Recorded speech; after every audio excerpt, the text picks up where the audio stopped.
I see a little silhouette of a man. Scaramouche, will you do the fandango? Thunderbolt and lightning, very, very frightening me. Galileo, Galileo, Galileo, Galileo, Figaro.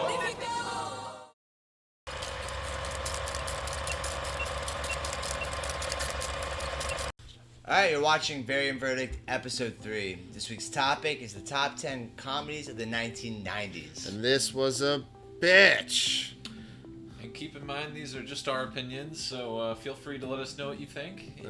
And this was a lot harder than you could possibly imagine when you have to break it down to just 10. Yes, none of these are the facts, just opinions. Enjoy. Number 10, The Birdcage. In 1996, MGM came out with a movie that not only showed us Robin Williams in a role that we weren't used to at the time, it also put a nice twist on the Meet the In-Laws story we all know.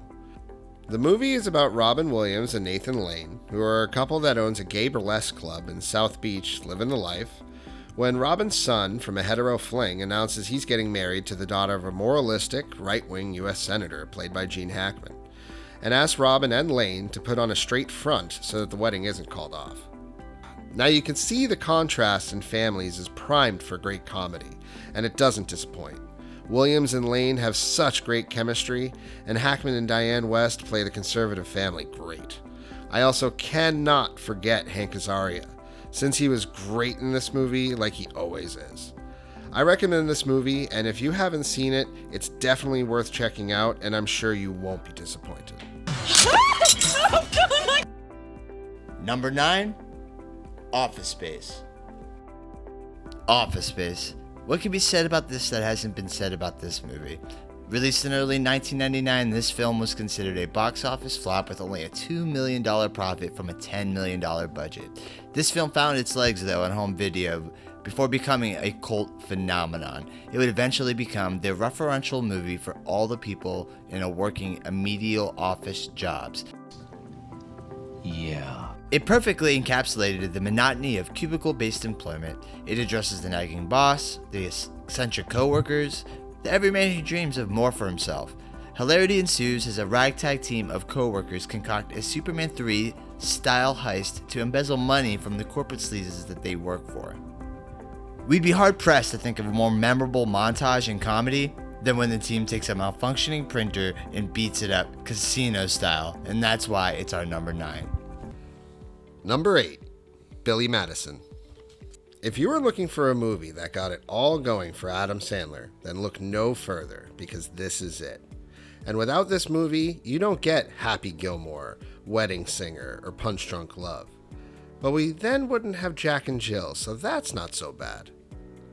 Okay, so this movie is about Billy, who is next in line to run a chain of hotels from his father, when he gets the news that it's not going to him. Because, well, he's an idiot. So as a way to convince his father, he makes a bet that he will go back to school doing one grade every 2 weeks, from kindergarten to senior year of high school without failing or cheating, then the business is his. This movie will just keep throwing great, memorable moments at you, with Sandler being at the top of his game. It's no surprise this is one of the best comedies of the 90s. Number 7, Friday. The year's 1995. You got Tupac, Old Dirty Bastard, and Dr. Dre landing at the top of the charts. Hip-hop's rise to the dominance on the Billboard made execs set their eyes on Hollywood. Upon crafting his solo hits and after disbanding NWA, Cube took to acting, albeit dramatic, in 1991's Boys in the Hood. His lauded performance led him to writing what would become an unlikely hit, Friday. What was surprising was that this was a comedy. Friday starring Cube as Craig and a fresh to Hollywood and first leading man role Chris Tucker as the pot-dealing Smokey.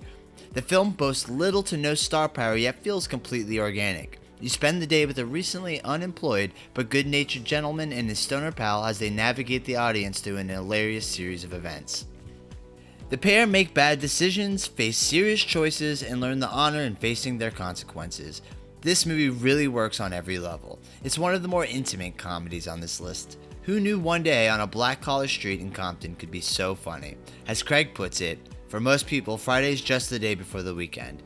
But after this Friday, the neighborhood will never be the same. Number 6, Ace Ventura. Jim Carrey was a king, if not the king, of 90s comedy. Anything he touched was gold, and anything with his name on it made money. As many know, In Living Color was where Jim Carrey got his start, but it was Ace Ventura that solidified his presence in the 90s. Ace Ventura is about Ace, a pet detective more obsessed with animals than humans, taking jobs for little to no money when out of nowhere the Miami Dolphins mascot Snowflake gets stolen. They then hire Ace to find him, which brings him to discover a whole other issue involving someone who has a twisted obsession with wanting to destroy Dan Marino. I'm looking for Ray Finkel and a clean pair of shorts. Alright, now this movie, like I said before, started it all for Jim Carrey. All those Carrey traits mostly stem from this character, which is why this movie is over other movies such as Liar Liar and The Mask. The supporting cast really helps Carrey seem even more wild and loud, making him really pop out of the screen more than any other actor at the time. Everyone still quotes this movie even if they don't really even know it. A true 90s comedy classic.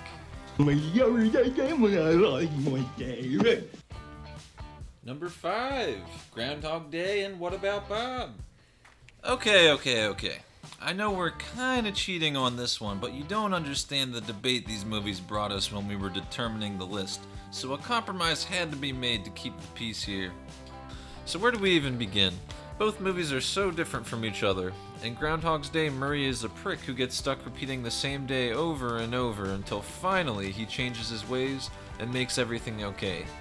While What About Bob is about Bob, who follows his therapist on his vacation. Leo, played by Richard Dreyfuss, is the doctor who is trying to get rid of this phobia-ridden Murray. All the while, his own family and everyone around him is bringing Bob only closer into the family, in the process driving Dreyfuss insane. Both of these movies have a charm to them only Bill Murray can bring. And even though Groundhog's Day is more well-known, we feel that this movie is so much the equal that neither could have been replaced. Please give What About Bob the love it deserves. Number 4, The Big Lebowski.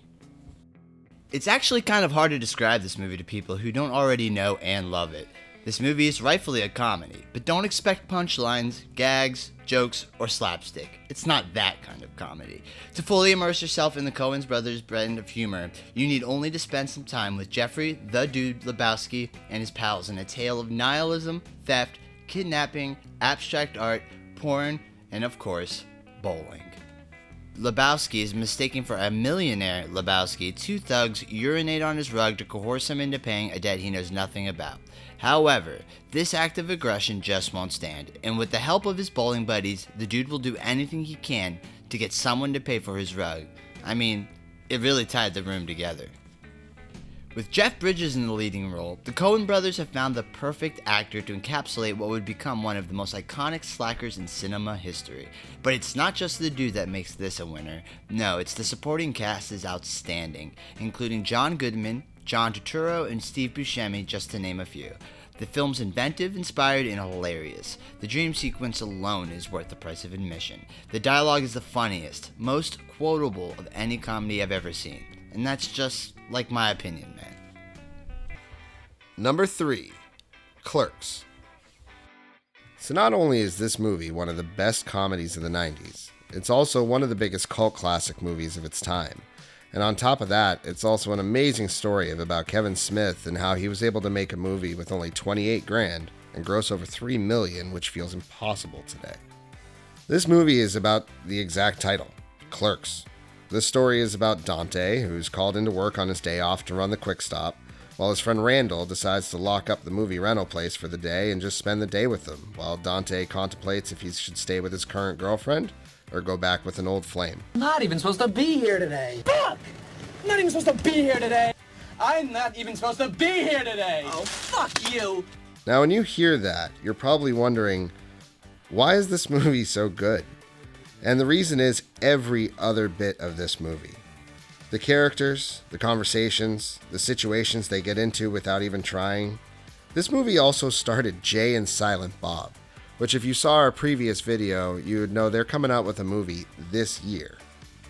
And after all that, you have Randall, who to me is one of the best characters on this entire list. And that movie wouldn't even be the same if it wasn't for him. Honestly, I don't have anything else to add to this. The film speaks for itself. And number 2, Wayne's World.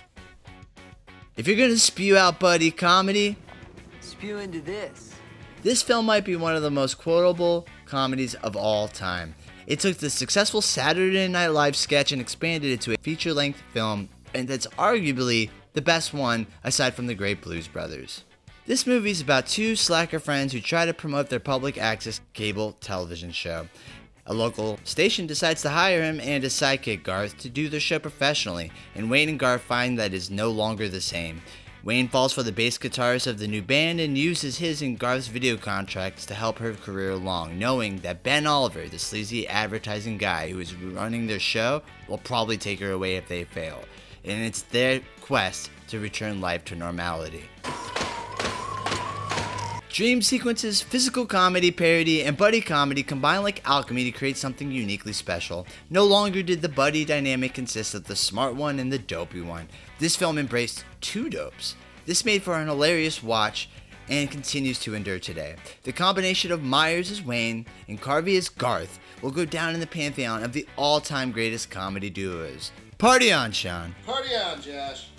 And coming in at number 1, Dumb and Dumber.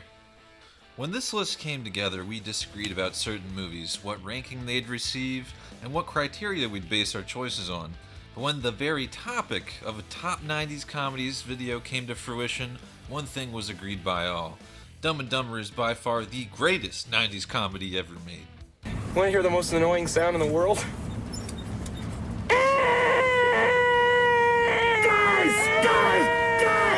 The movie is about Lloyd and Harry, who are probably the dumbest duo you could ever come up with, or ask for. They unknowingly get themselves into deep trouble by interrupting a ransom drop-off by mistaking it for a forgotten bag by Lloyd's love at first sight, Mary. Lloyd has the idea of returning her bag all the way to Aspen as a way to win her over, and the adventure begins. Hitmen pursue them, thinking they're professionals, not realizing they are the dumbest people they can imagine. And Lloyd and Harry are none the wiser as to what is going on around them, not realizing how much trouble they are in. But what if he shot you in the face? What if he shot me in the face? Future filmmakers, most notably in comedy, have credited this movie for either starting their career or influencing their style, and for good reason. The jokes land with pitch-perfect comedic timing to a script that's near impossible to top. While Carey was surely at the height of his career, Daniels is the clear scene stealer and seems to only become funnier with age. I once heard a critic described watching a Taika Waititi movie was like a visual antidepressant. This line identifies this picture in every way, and we dare you to watch it without smiling ear to ear. Alright, that's our top 10.